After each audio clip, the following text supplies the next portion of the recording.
Hi guys, sorry for my hair. My hair's just all over the place today. It's really hot here, so that's probably why it looks messy.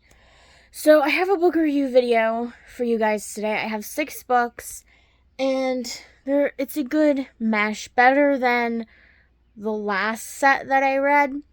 So let's just get right into it. This is called Jazzed. It's by Donna Kelly, and it's an Annie's Attic mystery.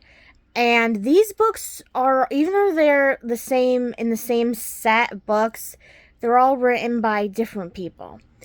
And it's about Annie, and she inherits her grandmother's house that she lives in. She lives in a small town in Maine, and she does knitting. She's in this club for knitters at this yarn store. This is what it looks like.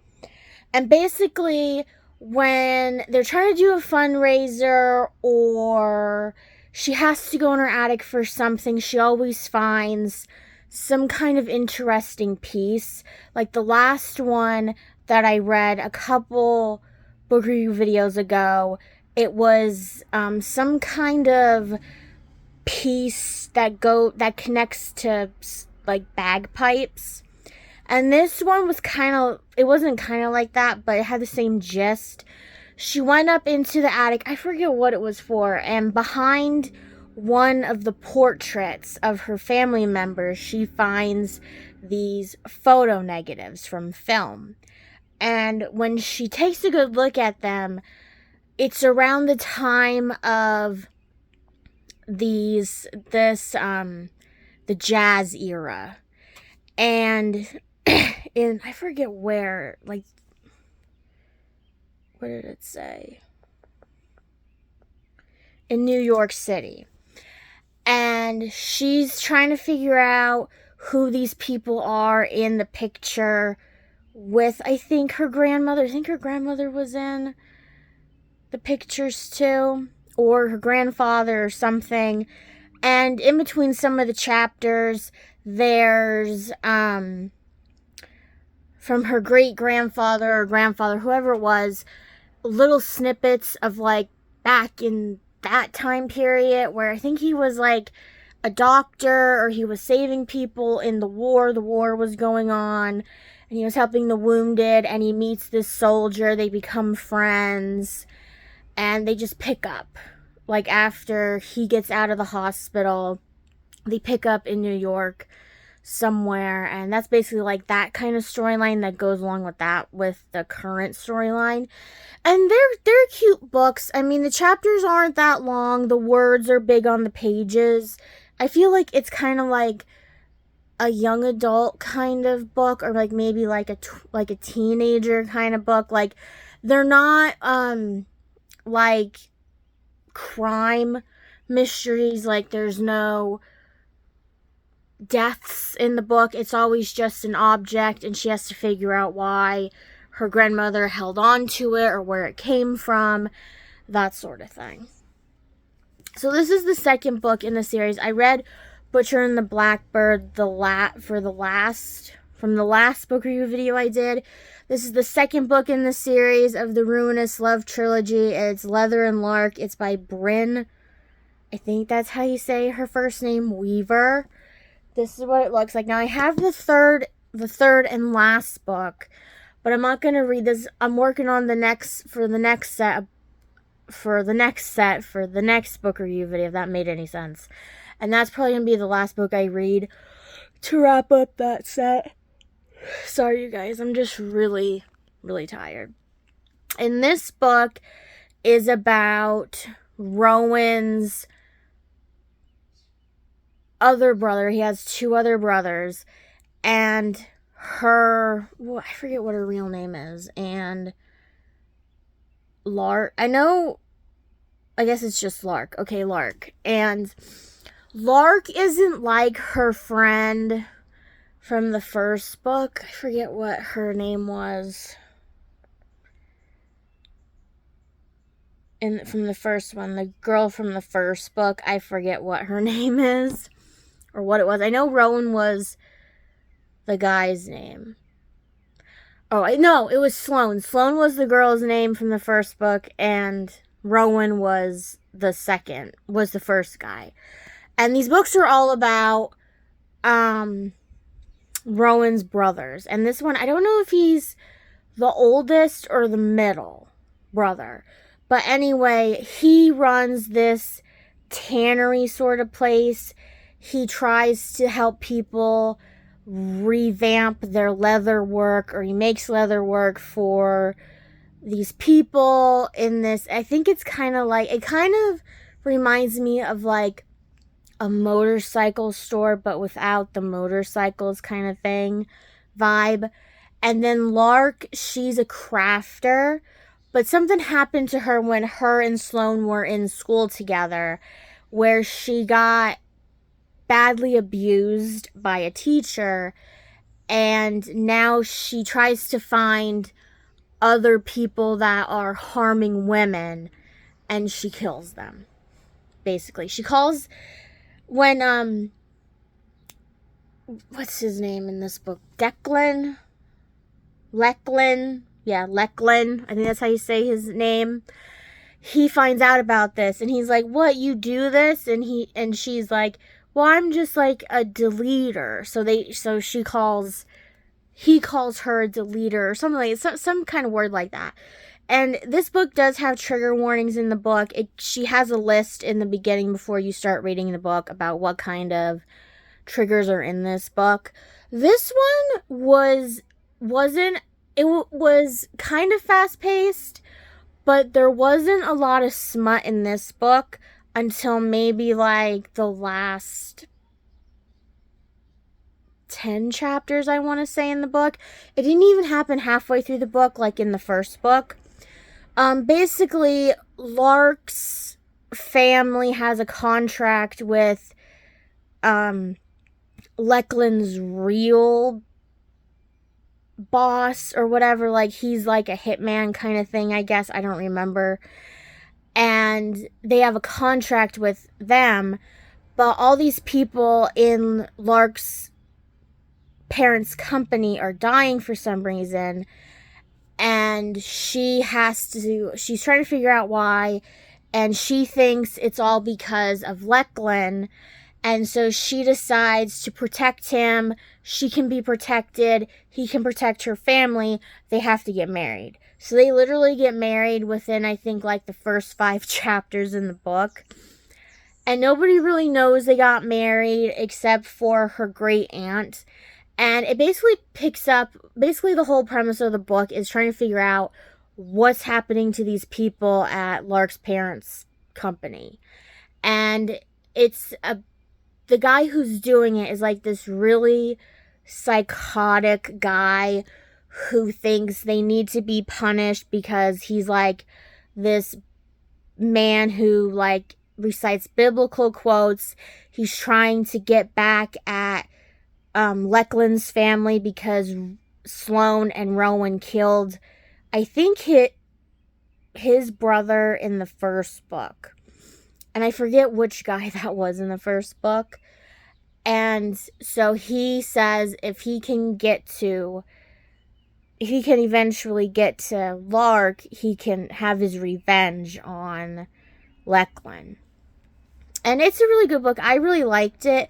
Like I said, like it was a little bit different from the first book because it was like she finds out what's happening. She decides to marry him because they think he's the reason why her parents think he's the reason why this is going on. And so and the guy who ends up being the guy who's doing this stuff, it's really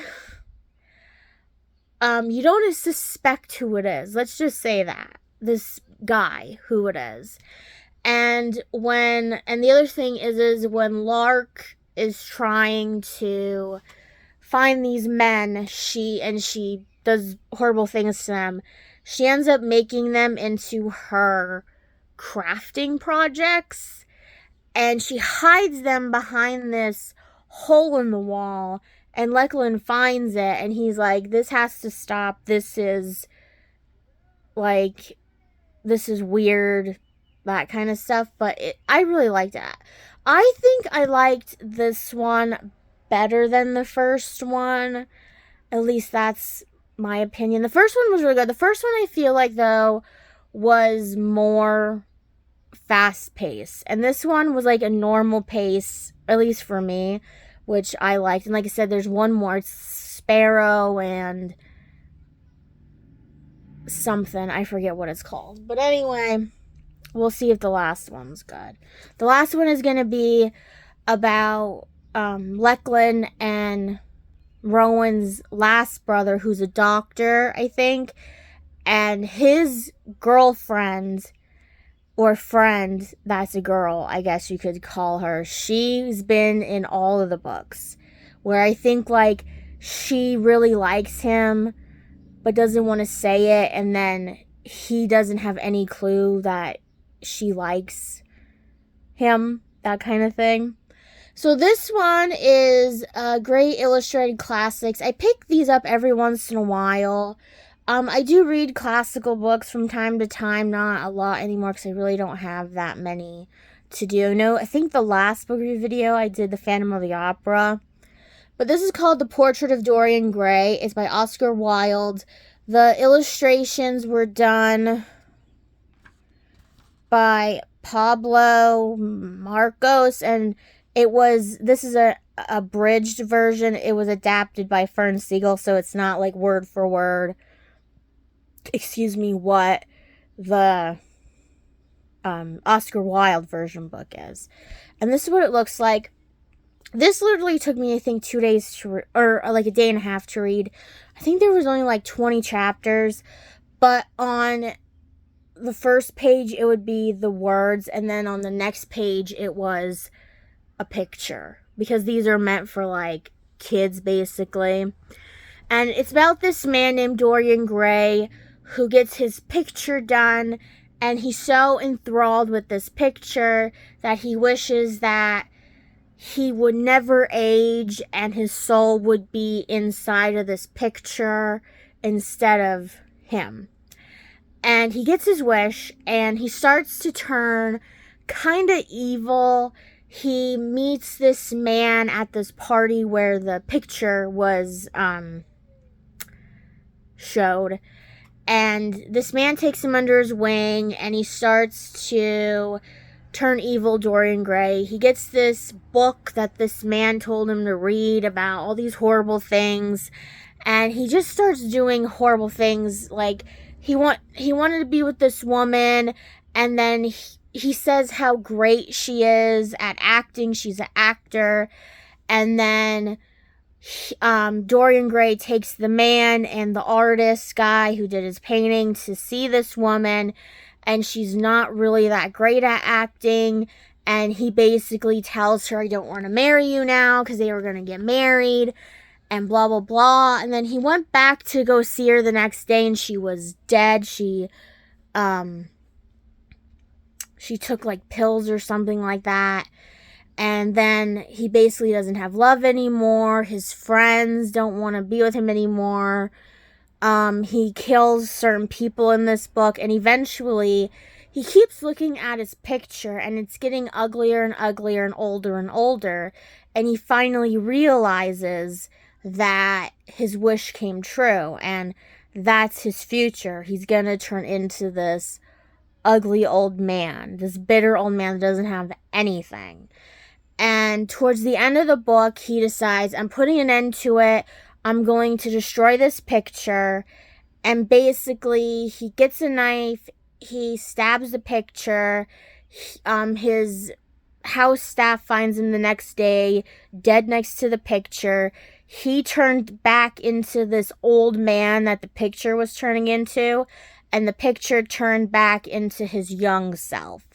And it was just a weird book, because I'm thinking to myself, like, okay, if he's not getting any younger and years are passing or months are passing or however, I don't know if it's years in this book pass, and he doesn't age, I'm thinking to myself, why isn't anybody really, unless like in the real version of the book they do, but nobody really brings it up. They're just saying how horrible of a man he became and what he did. He's trying to get somebody to help him with the artist. He killed the artist later because the artist wanted to take the picture to some kind of salon or museum or something like that, and he wouldn't do it, and he was telling him how he changed and all this stuff, and it was a really like shocking book at the end. And I never, I don't know if they made this into like a movie or something like that, I don't remember, but I heard about this book. I just never got it. I never seen it at a book sale or anything. So when I seen this, I thought, oh, like, I'll get it because a lot of people bring this book up. So I got it. So this book is self-explanatory. It's Diana, William, and Harry. It's by James Patterson and Chris Mooney. And this book, I think it has pictures in it. Yes, it has pictures in it. And basically, it's what the title says. This is what it looks like if I didn't show you guys. It's basically about Diana, William, and Harry's life to an extent. And it takes place, when she's first. I think it starts when she's. I think it starts. Excuse me. Her early life. Like, not like early life, but it explains a lot about what happens in her early life, and then it goes into when she starts meeting the prince and her sister starts meeting the prince and like all this stuff, Charles. And it was an okay book. There really wasn't anything in it that I didn't already read in about like 20 other books. That was my like big book for this set because I tried to read like a big book in each book review video because I have so many of these like thick books. Like I said, it was okay. It was like maybe like a 3-star read for me. Like I said, there really wasn't anything new in it that I didn't really know about Diana or William or Harry. Like, it even goes up to, I don't think it goes up to when Charles became king. I think it only went up to when Harry and Meghan left. I don't think it went into like, I think it went into, the queen's husband dying and stuff. I don't know if they had, I don't think they had their second child yet, Harry and Meghan in this book. But that's where, it talks about, like, that it talks about William and Harry and William and Kate and Charles in it a little bit. It does take I will say about this book, whenever I read a book by like William or with William and Harry or even Diana, they always bring up like all of the Camilla stuff, and this book really didn't bring up a lot about her in it. I mean, it talked about like those not handcuffs, those cufflinks that were entwined with their initials or whatever, and it talks about when they were living separate lives, like she knew where he was going all the time. It talked about when Harry and William met Camilla, for the first time when they got married, stuff like that. But that was it. Like, it wasn't like a book about how this was the cause. It's in black and white. We know it was Camilla, blah, blah, blah. It didn't really, it deterred from that, I guess you could say. So this book, I read books by this author before. I read a Tea-Shop mystery series by this author. I didn't like it. I read another series by her that I liked. I think it was like, I forget. It's something, but I know that the whole pun in the series is about eggs. And this one is another series by her. I liked this book. It's by Laura Charles. It's a scrapbooking mystery. It's called Postcards from Death. This is what it looks like.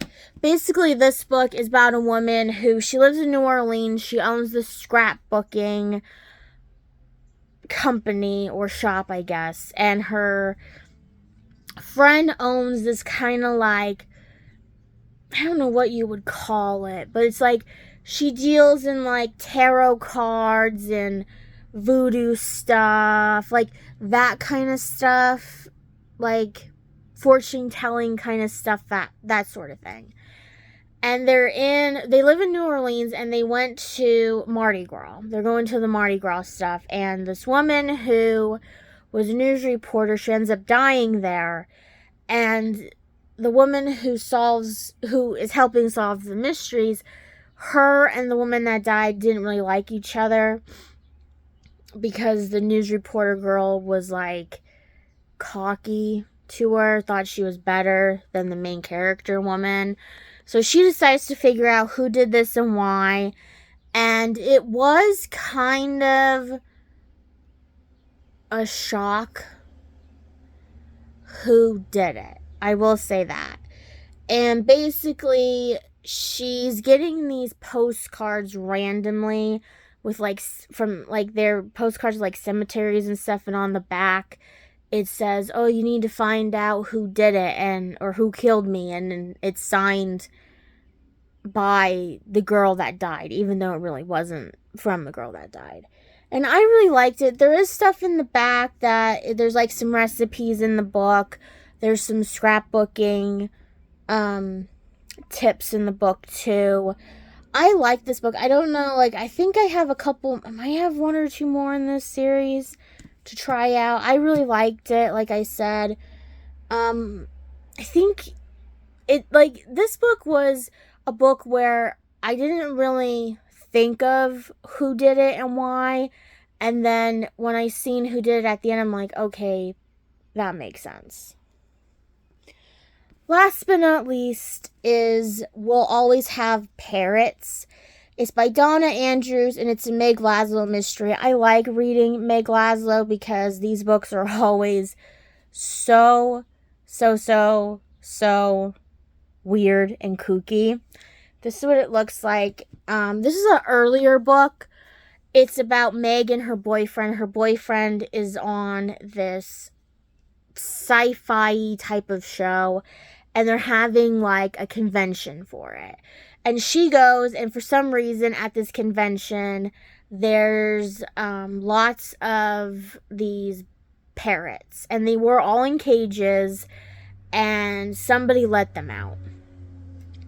And it was really funny when that happened. And then there was monkeys, because I don't know why there was parrots and monkeys there. I don't know if it was something to do with the hotel they were staying in, and I don't think it was because of the show. But anyway, this Queen Bee, they call her, where she's the main character in the show, and she created the show. She ends up being the spoiled brat woman who is living out her heyday on this show, because she's not really a spring chicken anymore. And she ends up locking herself in her hotel room, and Meg has to go through her room, through the balcony, jump on her balcony, because they were side by side, and she finds out she's died in her room. And Meg goes on the spree of trying to figure out who did it and why. And I thought it was one person in the book who she was going to let go on the show. She was going to kill him off on the show. And that's not who it was. It was somebody else. And I really liked this book. Like I said, her parents are in the book. Her parents are just as wacky as what's going on in the book. There's a tiger in the book that gets loose. It just goes to all these fun places. That's why I like these books. And they always have some kind of punny title. Instead of the parrots, it's supposed to be, We'll Always Have Paris or whatever, from Casablanca or whatever. So that was my book video for this month. I'll see you guys next time in another video. Hope you guys have a wonderful day.